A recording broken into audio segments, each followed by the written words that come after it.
હિન્દુ પરંપરામાં અમાસના દિવસે આવતા દશામાના પર્વે કેટલાક શ્રદ્ધાળુઓ ઘરમાં દશામાના વ્રતની ઉજવણીની શરૂઆત કરે છે. દશામાના વ્રતની શરૂઆતે બાજોઠ પર લાલ કપડું પાથરી સાંઢણી પર સવાર દશામાની મૂર્તિની સ્થાપના કરવામાં આવે છે.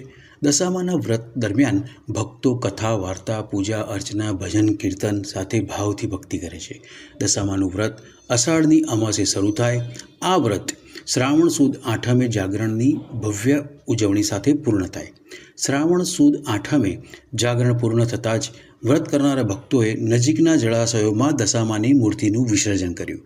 અમદાવાદ શહેરની જો વાત કરીએ તો રિવરફ્રન્ટ પર દશામાની હજારો મૂર્તિઓનું વિસર્જન કરવામાં આવ્યું.